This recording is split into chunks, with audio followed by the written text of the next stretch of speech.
and welcome back to the David67 Celtic News YouTube channel. Today, Sunday, the 27th of August. Just to start off, as I keep on forgetting to put it into the start of these videos, please like and subscribe. Please add on to my slowly increasing number of subscribers and viewers. Please feel free to pop comments or questions in the comments section. And remember, there is a daily quiz question, and for this week leading up to the big game in a week's time against Rangers, each of the questions will have a Celtic v Rangers theme to them.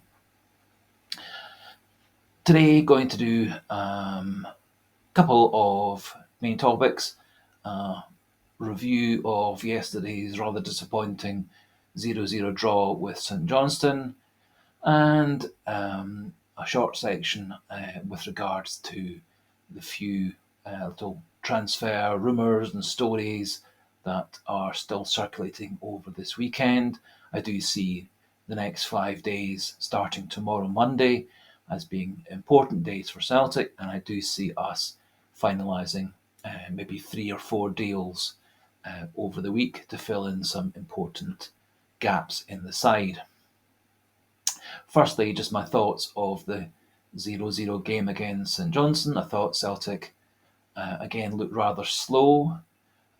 One of the things that really I loved about Ange Postecoglou's way of playing football was Celtic were pacey, on the front foot, aggressive, never gave the other team a chance to get their breath or get their banks of 4s and 5s and 6s all put together. The slower build-up that seems to be what Brendan Rodgers wants from this team allows teams such as Kilmarnock or, as it was yesterday, St Johnstone, to get lots of players behind the ball, block off the moves, block off the gaps, get themselves organised. Previous couple of years, once Postecoglou's tactics got going, Celtic were able to beat players out wide, cut in through the middle, pass through the defence, never stopping for delays at free kicks and corners and throw-ins, always trying to get the ball back in play before the other team were organised, keeping them on the back foot, keeping them disorganised. Rodgers seems to want to have a really slow, patient build-up. The ball then gets stuck in under the feet of the back four. McGregor's not breaking through midfield. The wide players not really coming for the ball, and then the other team get a chance to organise. I thought St Johnstone, much like Kilmarnock the week before, got themselves very well organised, rode their luck to an extent, and could easily have scored a couple of goals on the break. And thankfully, Joe Hart made a couple of pretty good saves that kept the score at 0-0. I thought Lagerbielke and Scales did fine. They didn't have a tremendous amount to do, but do feel possibly they lost their concentration a little bit at the end, which did allow St Johnstone a couple of chances. What Starfelt and CCV were good at in the last couple of years was keeping themselves switched on, not having late in the game concentration lapses to let the other team in. However, I think Lagerbielke will get better and better. I think Scales is a pretty good backup, at least until Welsh gets himself back fully fit.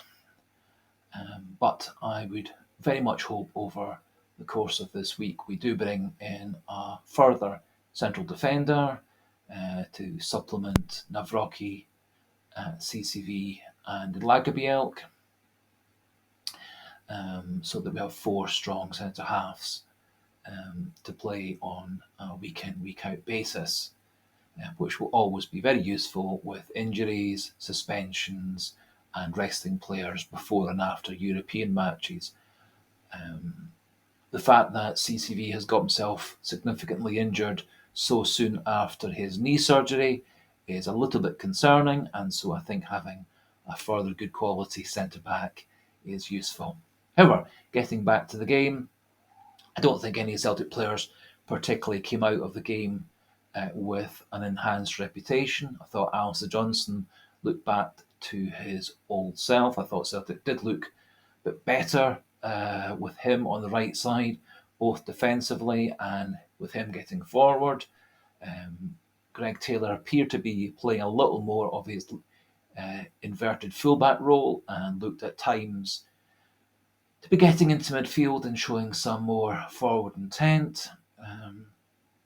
That did not seem to persist. Dyson Maeda, again, another very disappointing match. Kyogo had one good chance very early on and seemed thereafter to pretty much not really be in the game. The current tactics seem to be more relying on Matt O'Reilly to get into the box to score the goals. I would be much happier if it was Kyogo who was on the end of those four great chances where O'Reilly really should have scored. And I think had that chance gone to Kyogo, we would have had 3 or 4 goals rather than 3 or 4, 3 great saves and one ball ballooning over the bar. Similarly, under Postecoglou, players such as Abada, Maeda, Haksabanovic, Forrest were getting into the box to finish off chances, but the only one of those players coming in off the wide who got into the box was James Forrest, and James Forrest is not the best player to header a goal. Even under Brendan Rodgers in his first phase as Celtic manager, Scott Sinclair scored a lot of goals coming off the wide out position to play more as an inside forward, and Sinclair scored a lot of Celtic goals in those couple of seasons.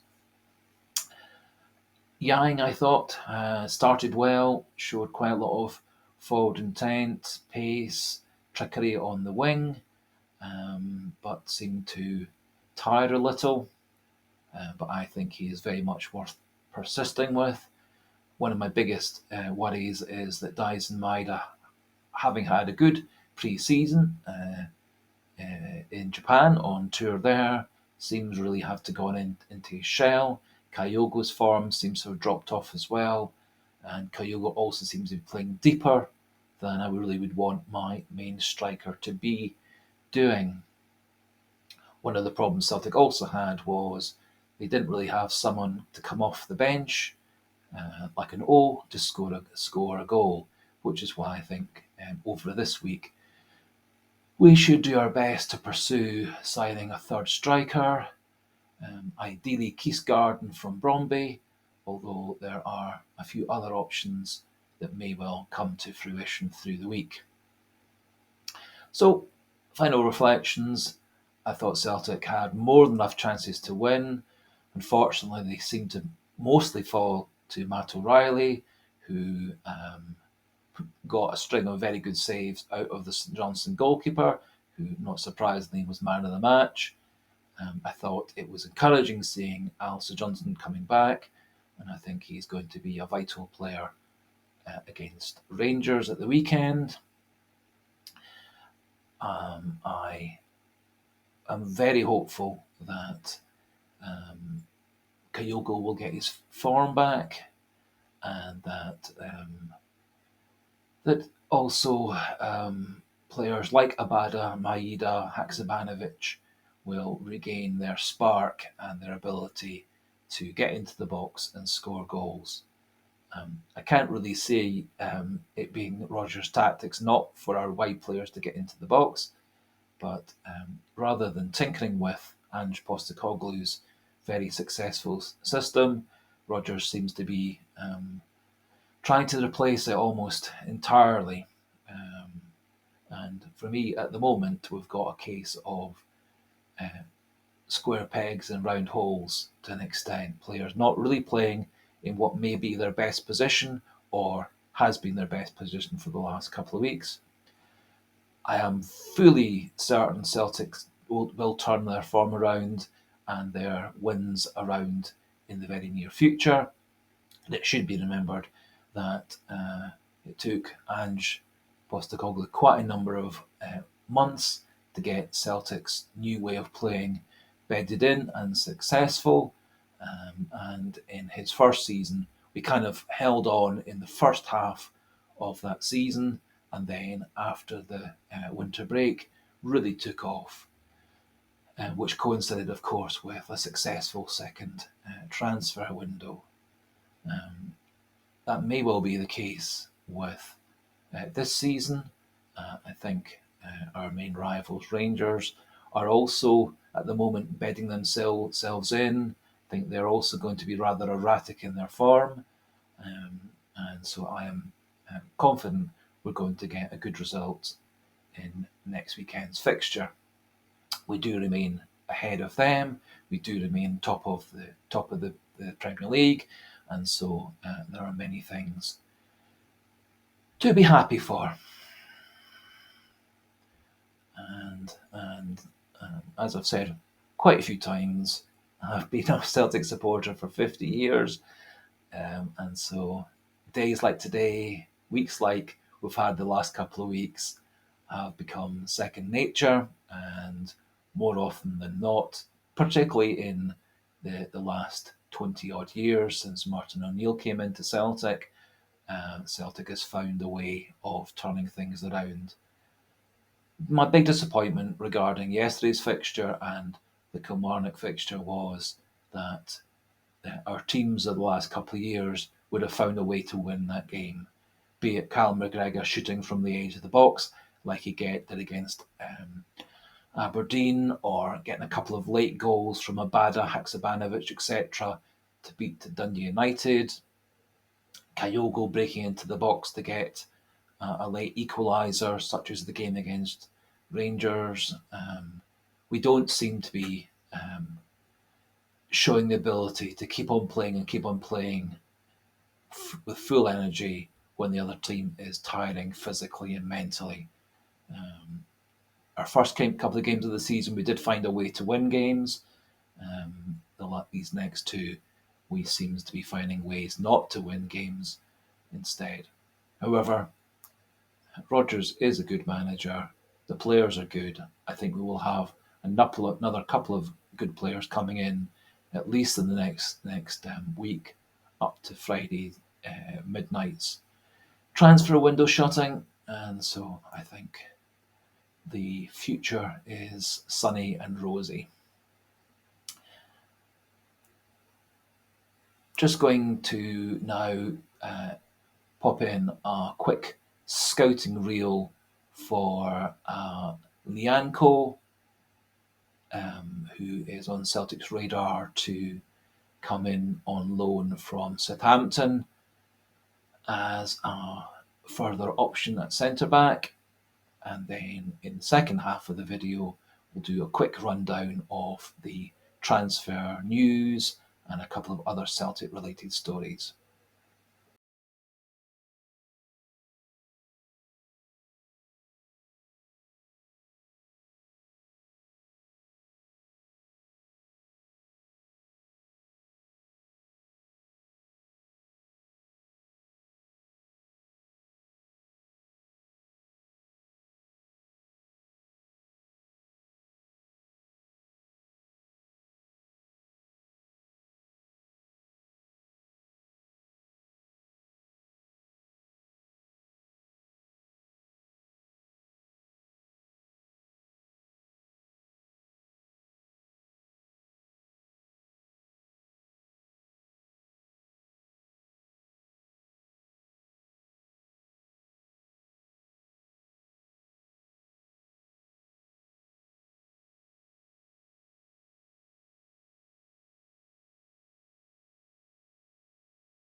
So, welcome back to the second half of the video. Hope you like that little sort of scouting reel, highlight reel of Lianco, who is said to be on his way to Celtic from Southampton next week. Seems to be on a loan deal, probably with a view to purchase next summer, although it may be simply a season-long loan.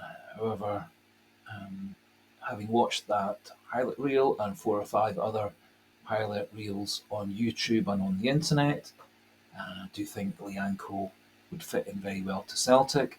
He is strong, speedy, he's aggressive, has good anticipation, intercepts the ball well, blocks shots well.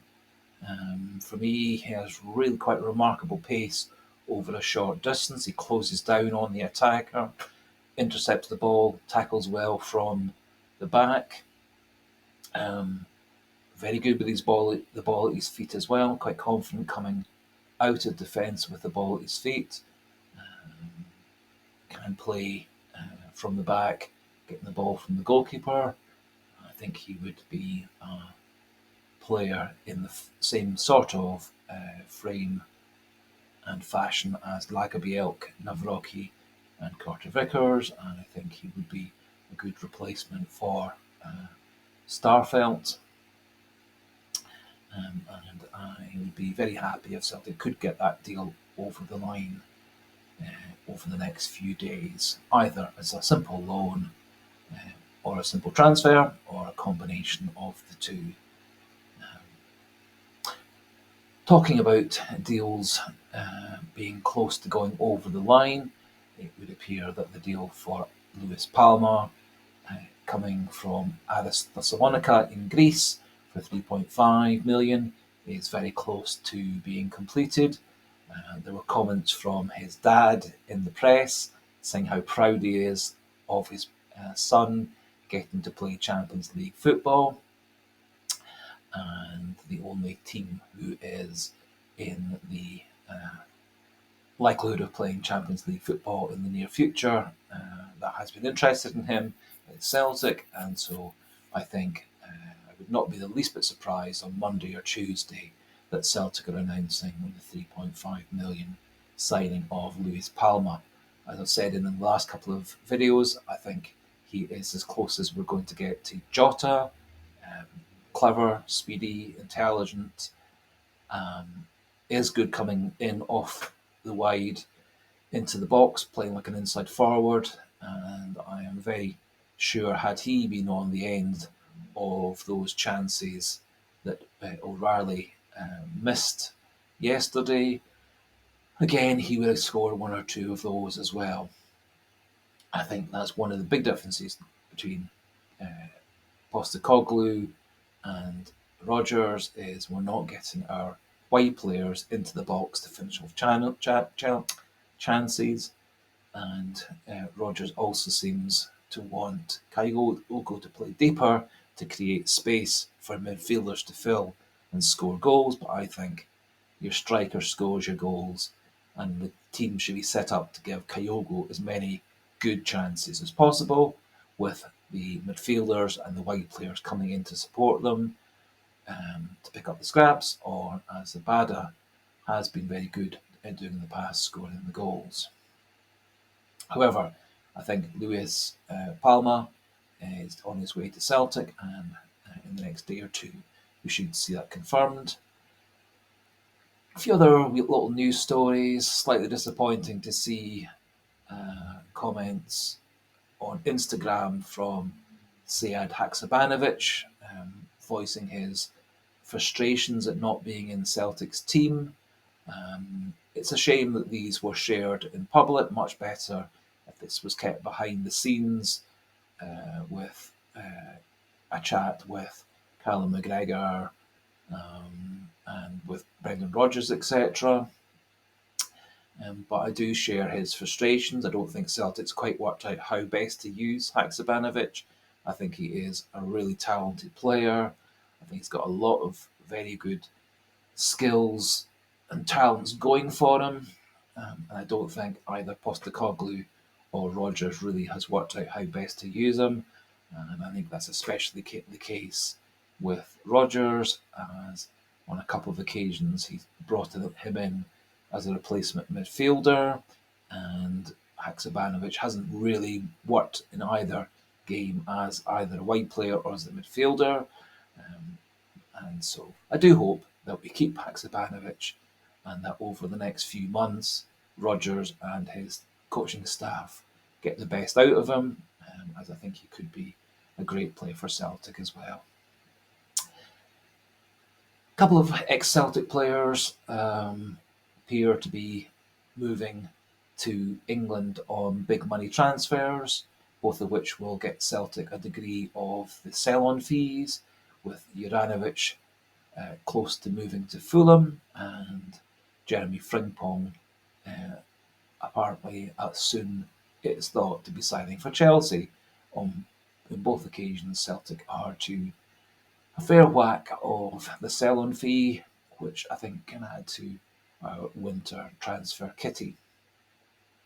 The situation regarding Jota seems to rumble on, and Al Ittihad don't want to let him go on loan, don't want to give him the option of being a free agent, and are looking for a transfer only.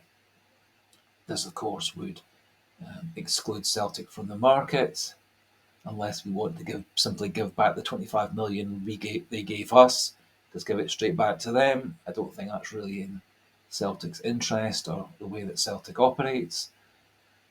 And if a loan and free agency are not options, I can't see Jota coming back to us. But would not be too surprised if he ends up at Tottenham, with them stumping up the 25 million to take Jota to Spurs. I can see him doing well in the English Premier League as a starter, and maybe more often coming off the bench to inject pace and attack and the ability to score goals. Kieran Tierney is apparently in Spain, finalising his move to Real Sociedad. And so I think that, again, is an avenue shut to us for the meantime.